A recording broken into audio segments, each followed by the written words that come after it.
Sean bienvenidos a nuestro programa de televisión Negocios en tu Mundo. Les saludamos Paola Rueda y Juan Carlos Yepes. Hoy hablaremos de claves prácticas para la felicidad con Jordi Duque, un conferencista y biocoach internacional. Les tenemos la historia de Termin Express, la empresa que ganó la maratón de emprendimiento que hacemos con Créame y el apoyo de Seipa Business School. ¿Qué es la transformación digital? Hoy nos lo explica Gabriel Alzate, un especialista en este tema. Según un estudio de Naciones Unidas, el 75% de la población vive por vivir y hace por hacer. Triste dato que está reflejado en el libro Pasión por mi vida, del coach Jordi Duque, quien me acompaña hoy aquí en el programa Negocios en tu Mundo para que hablemos sobre ese tema, propósito de felicidad. Bienvenido, Jordi. Qué alegría compartir con ustedes acerca de toda esta información acerca del tema de la felicidad, que es una cosa inmensa y maravillosa. Bueno, vamos a hablar de este estudio. Sí, este estudio habla de que el 75% de la población mundial vive por vivir y hace por hacer, y tan solo el 25% de la población está haciendo lo que quiere hacer en la vida. Es una información que es muy importante, que nos habla del estado de insatisfacción, que si lo miramos desde la palabra felicidad está muy ligada. ¿Cuánta satisfacción tienes en tu vida? Está muy ligada a cuánta felicidad tienes en tu vida. ¿Y cómo podríamos entonces, Jordi, definir qué es felicidad? La felicidad, desde la corriente en la cual estoy trabajando, tiene como dos versiones, Juan. Una desde la parte social, y que es mi línea. La felicidad es un estado de plenitud en conciencia. ¿Qué significa esto? Que es una sensación, una experiencia de vida y de plenitud, o sea, que es una altísima fuerza interna y que al tiempo me doy cuenta que está sucediendo. Pero otra de las líneas con las cuales estoy trabajando y estamos trabajando para unir estos dos conceptos es que desde la economía la felicidad es satisfacción y comparación. Entonces, en este momento, trabajando con investigadores, economistas, estamos buscando hacer esa unión entre un estado de plenitud en conciencia versus la versión de economía, que es satisfacción y comparación. ¿Esa felicidad, Jordi, está dentro de cada uno o tiene también relación con el entorno? ¿Cómo funciona? Como lo digo desde mi versión, la felicidad es un estado de plenitud en conciencia, es una sensación, es una experiencia que tú vives en tu cuerpo, en este lugar hacia adentro, es el lugar donde tú habitas, es donde permaneces siempre, es donde experimentas tus pensamientos, tus emociones, tus acciones. Y muchas veces lo que hacemos, mi Juan, es que buscamos satisfacer el afuera. Pero realmente la felicidad es un estado de plenitud interno, unas sensaciones que tú experimentas. Ahora, es muy importante diferenciar entre felicidad, alegría y dicha. La dicha y la alegría son momentáneas y pasajeras. La felicidad busca que sean estados permanentes y más frecuentes. Jordi, ¿existen indicadores para medir la felicidad? En este momento, el Instituto de Matemáticas del Corazón, Math Heart Institute, habla acerca de que se puede medir las frecuencias cardíacas en el tema de la felicidad. Es uno de los indicadores con los cuales estamos trabajando, es cuánta frecuencia cardíaca tienes o diferentes emociones, experiencias en el cuerpo. Volvemos al tema de las experiencias en el cuerpo, y es la manera de determinar la felicidad. Ahora, en Colombia se está desarrollando el Observatorio de Felicidad, que buscamos a través de un modelo de encuesta buscar cuánta satisfacción tienen las personas, entendiendo satisfacción desde la economía como felicidad. Pero también estamos buscando evaluar qué es la experiencia de felicidad y cómo se siente. En esta misma investigación es dónde se siente la felicidad, qué se experimenta, qué piensas cuando entras en estados de felicidad. Los indicadores, yo pienso que es un tema que apenas estamos entrando en él, no se conocen realmente unos grandes indicadores. Lo que se habla es de estados de satisfacción para hablar desde el tema de la economía, y es de estados de sensaciones para hablar desde la experiencia del ser para la felicidad. Y si les dijera que el coaching y la PNL ayuda a que en su compañía disminuyan esos niveles de accidentalidad, pues me acompaña una brasilera. Ella es Bruna Almeida, quien viene trabajando de la mano este tema. Pues Bruna, bienvenida, qué bueno tenerla acá en Negocios. Ay, muchas gracias, Paola. Y les cuento entonces que el coaching y la PNL, bajo entonces ese concepto de líder coaching, ayuda a disminuir la accidentalidad, elevando el nivel de la conciencia de los empleados, de los colaboradores, de equipos y sobre todo del propio líder, entendiendo ese líder como un agente transformador, un agente de impacto. Líder ese que sabe hacer preguntas poderosas, preguntas que amplíen la conciencia de los empleados sobre peligros de riesgos, controles, maneras de gestionar, que amplía la visión para lo que hay en el entorno y le da responsabilidad y una gestión de participación entonces en la gestión de los riesgos. Eso hace con que el empleado entonces participe más, se involucre y no sea solamente por obediencia, crea una conciencia, mejora la gestión participativa, la proactividad, hace una cultura que brinde el cuidado activo, que es cuidarse a uno mismo, cuidar al compañero, cuidar de la organización y llegar a una cultura sostenible en seguridad.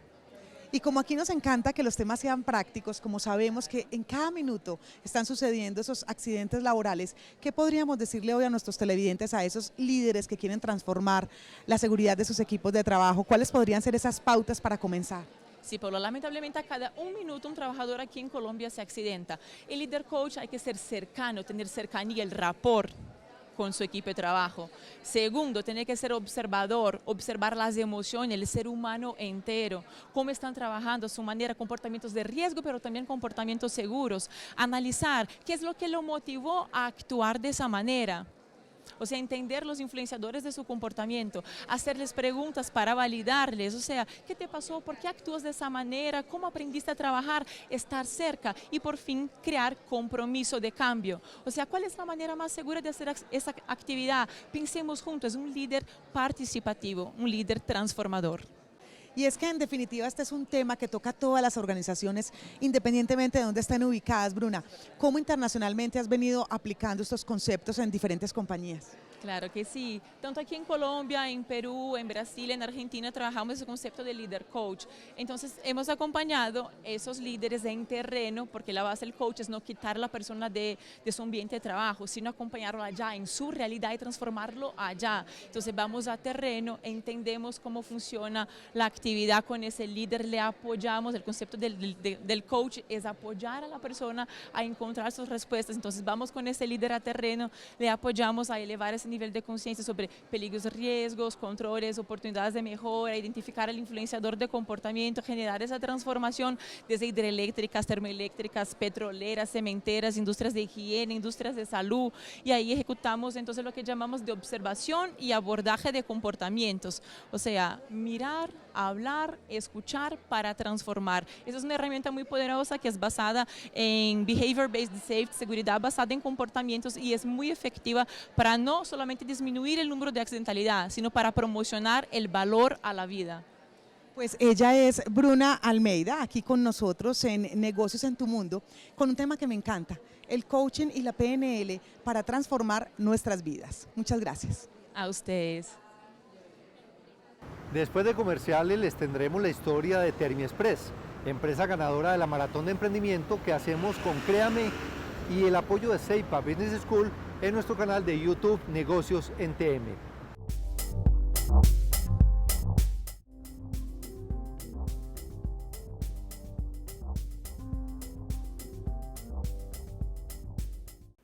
Este es el espacio para resaltar a los ganadores de la Maratón de Emprendimiento que hacemos con Créame y el apoyo de Seipa Business School.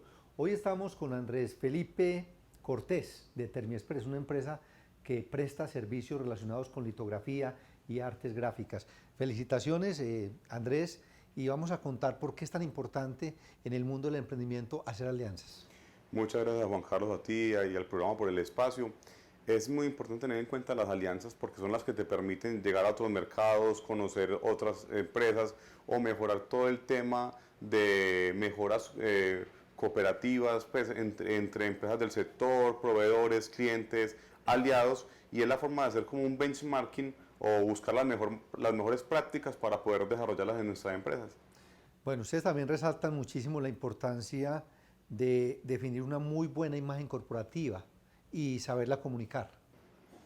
Los clientes que se dedican a hacer publicidad a través de material impreso es importante que tengan en cuenta y que consideren que lo que uno busca es que el producto logre posicionarse y logre quedar en la mente y corazón de nuestros clientes y consumidores. Por eso es importante que la imagen corporativa sea muy sólida, que los contenidos vayan acorde o uniforme con la propuesta de valor de la empresa y sobre todo que el producto genere esa recordación deseada. Por eso hay que mirar los logos, mirar en qué papeles se va a imprimir y sobre todo a través de nosotros cómo podemos, a través de la elaboración de carátulas y argollado de cuadernos y calendarios, podemos lograr esa recordación. Andrés, ustedes insisten muchísimo en la importancia de crear condiciones adecuadas para esos colaboradores que ustedes tienen en la empresa.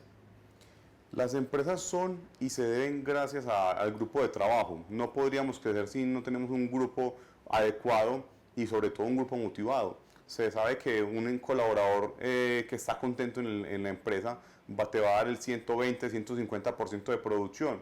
Entonces por eso intentamos crear en nuestra empresa un clima laboral óptimo, unas muy buenas relaciones interpersonales, condiciones donde se hagan integraciones para poder mejorar la relación de entre los grupos. Y también estamos generando para lograr captar y lograr motivar a nuestros colaboradores, desarrollando programas para que ellos puedan ahorrar en busca de algún día poder comprar su casa propia a través de Banco Caja Social pues, y las cajas de cooperación familiar como es Confama. Entonces todas estas acciones en el día a día van logrando que se logre pues, esa relación de familiaridad. ¿Cuál es la más grande gratificación de ser emprendedor? Yo creo que generar empleo, considero que los reconocimientos que hemos recibido a partir de interactuar como el Empresario del año 2016, el año pasado estuvimos en el concurso de la alcaldía e interactuar que era Oportunidades para la Vida, también recibimos el reconocimiento, pero sobre todo lo más gratificante es ver que se está haciendo huellas, se está creando país a través de poder generar una cultura y generar unos espacios para que no solo Termiexpress y nosotros como gerentes crezcamos en el mundo personal, sino para que también nuestros colaboradores lo hagan de la misma manera.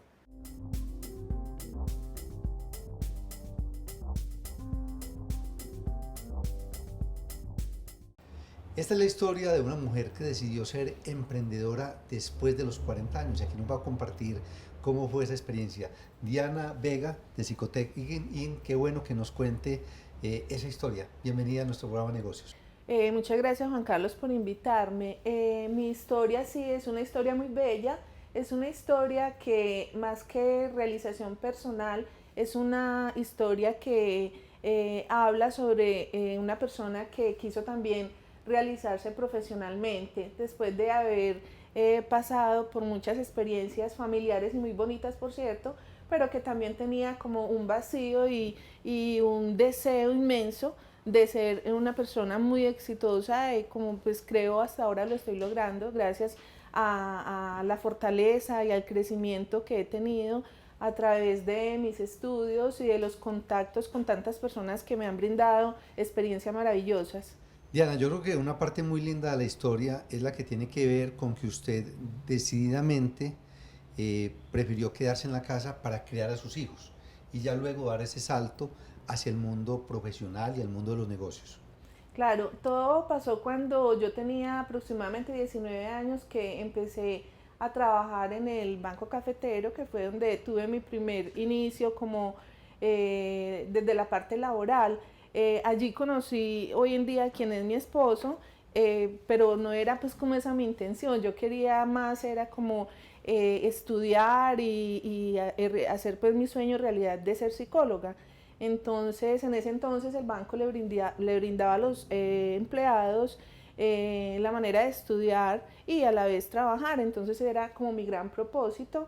Pero cuando me presenté a la universidad pues ya fue demasiado tarde porque habían pasado las inscripciones. Entonces tuve un plan B y fue entonces casarme. Me casé, estuve trabajando durante 8 años en el banco, pero cuando ya mis hijos estaban un poco ya como necesitando de su mamá, pues entonces quise retirarme y quedarme en mi casa con mis hijos. Hasta ahí fue donde a la edad de 12 años que tenía mi hijo menor, pues quise nuevamente incursionar en mi proyecto de vida, que era también ser profesional y estudiar y salir adelante pues como con ese proyecto de vida tan bonito que tenía muy adentro y no había podido explorar. ¿Y cómo fue ese paso? Porque yo sé que hay muchas personas, de pronto televidentes, que están en la misma situación, que dicen, a ver, yo toda la vida he estado cuidando el hogar, pero quisiera dar ese paso hacia lo profesional y por qué no convertirme en empresaria. ¿Cómo lo hizo usted? Bueno, pues fue un paso bastante hermoso, diría yo, porque fue cuando estaba en casa y había terminado pues como de hacer mis quehaceres domésticos y sin embargo había algo que como que me llamaba la atención de la afuera, de querer pues también como brindar muchas cosas de mí y recibir también. Sin embargo, en la casa no lo estaba consiguiendo porque ya creo que había completado pues como mi ciclo allí entre comillas, ¿cierto?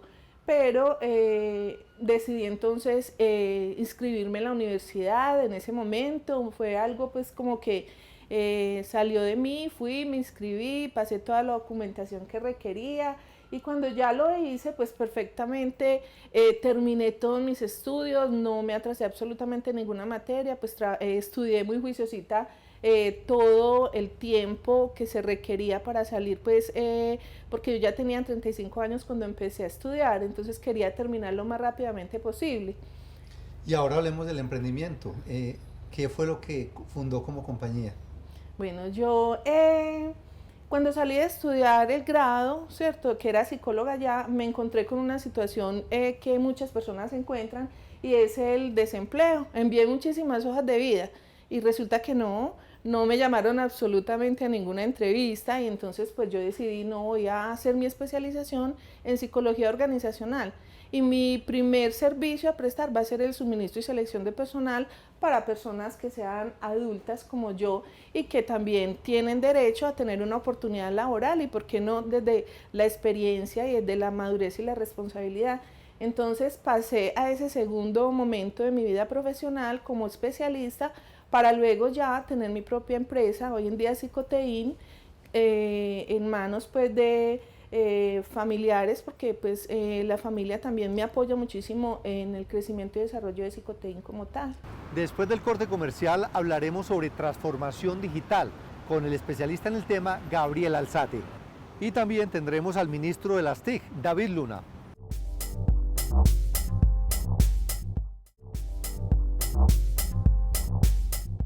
Está clarísimo que una empresa que no se transforme digitalmente va a tender a desaparecer. Esa es una de las premisas que nos plantea Gabriel Alzate, un especialista en el tema de transformación digital. Gabriel, bienvenido a Negocios en tu Mundo. Juan, ¿cómo estás? Muchas gracias por la invitación. Bueno, Gabriel, empecemos por explicar qué es ese concepto de transformación digital. Sí, Juan, transformación digital y siempre me gusta ponerlo con un ejemplo para que la gente lo pueda entender bien. Vamos al caso de Uber, que es un ejemplo claro. Uber, ¿qué hizo? Transformó el transporte en el mundo. Pero lo importante de esto, Juan, es entender que la transformación digital es la transformación del modelo de negocio. Porque yo creo que hay un grave error cuando se empieza por la tecnología. Al fin del día esto termina en tecnología.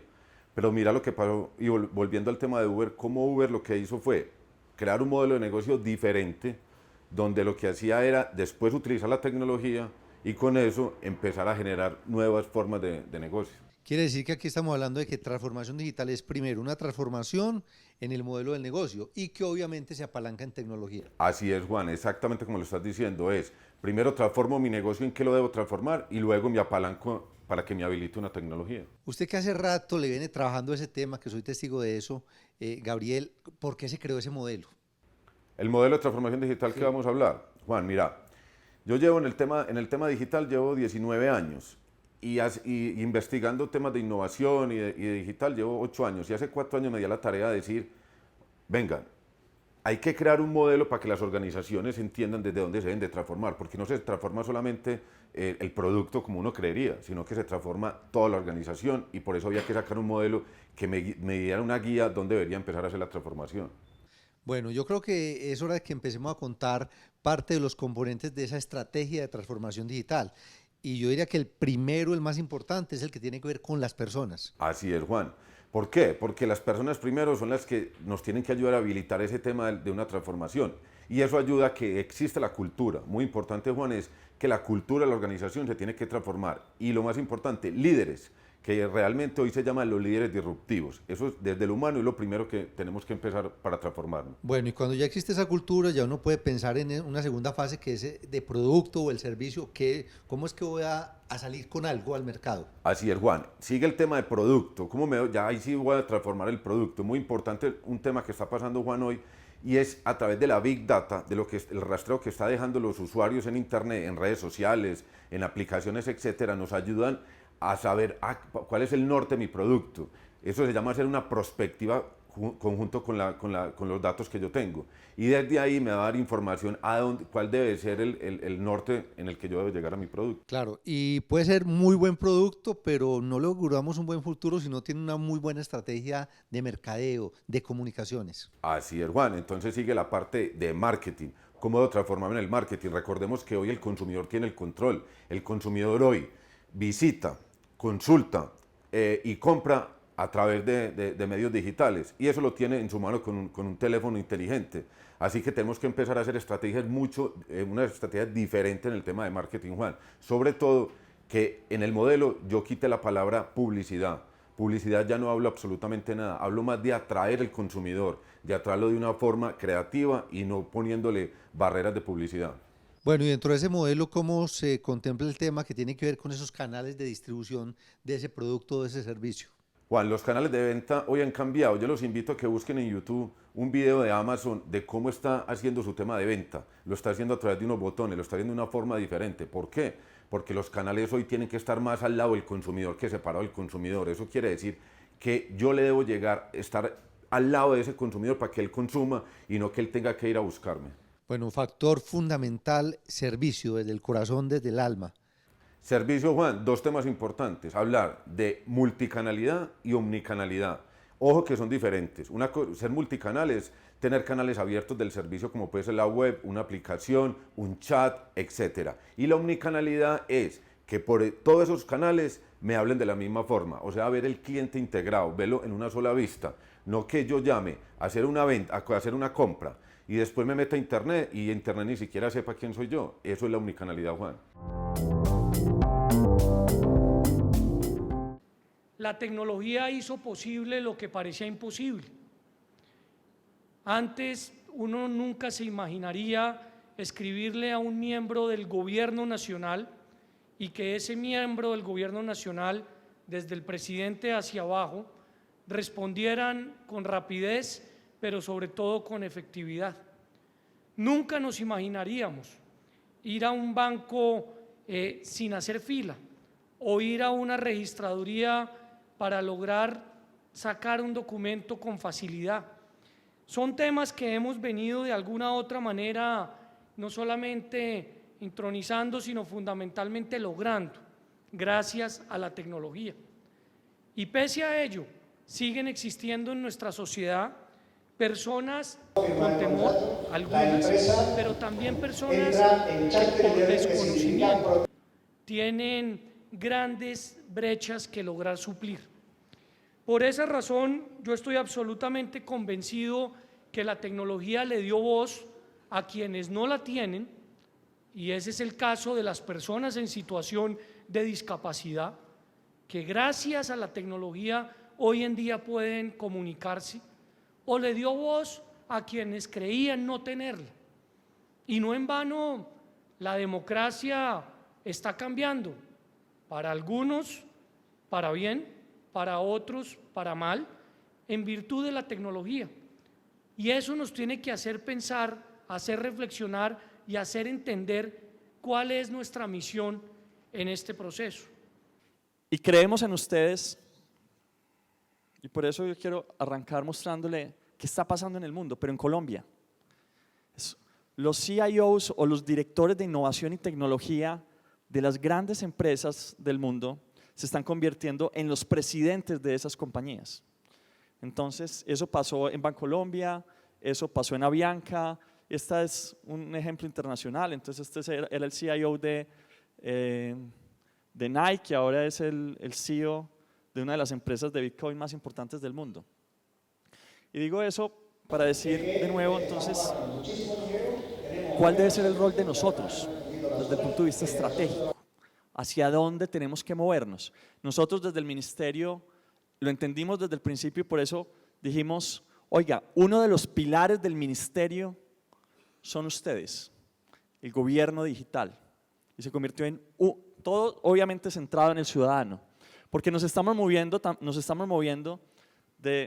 arrancamos en el gobierno analógico, luego nos movimos al e-government, que era como cómo hacer con tecnología que el gobierno sea más eficiente y transparente, pero ahora estamos entrando al gobierno digital, que es, pasamos de un enfoque centrado en el ciudadano a un enfoque dirigido por el ciudadano, en el que el ciudadano participa, en el que no simplemente participa, sino que es el que prácticamente termina tomando las decisiones, porque creamos gobiernos que permiten cogobernar de alguna forma. Y ya para despedirnos les invitamos a que nos sigan en las diferentes redes sociales. Por ejemplo, en Facebook estamos como Negocios en TM, donde diariamente publicamos información y videos. Nuestras cuentas de Twitter donde nos pueden seguir, @negociosentm, @PaolaRuedaLópez y @JuanCarlosY. Y les invitamos para que nos sigan todos los martes 5:30 de la tarde en nuestro canal de YouTube. Hacemos la maratón de emprendimiento Negocios en tu Mundo con Créame y el apoyo de Ceipa Business School. Por hoy es todo, los dejamos con el video recomendado de la semana, aquí un pequeño fragmento y el video ampliado lo van a encontrar en nuestro canal. Y que llegó la hora de contarlo porque Beatriz es una de esas mujeres que comenzó a destacarse y que rápidamente llegó a las esferas directivas como gerente de grandes compañías en este país. Pues Beatriz, ¿cómo es ese arranque, ese llegar al primer trabajo a Cadenalco? Cadenalco para mí fue espectacular. Llegué allá gracias al empeño que me vio un compañero que trabajaba en Cadenalco, resultó ser el vicepresidente y me llevó a hacer con él unos trabajos de la universidad. Y viendo mi agilidad, mis ganas, me ofreció trabajar en Cadenalco. Yo ahí mismo entré feliz, empecé en la parte de mercadeo, luego me fui para la parte comercial.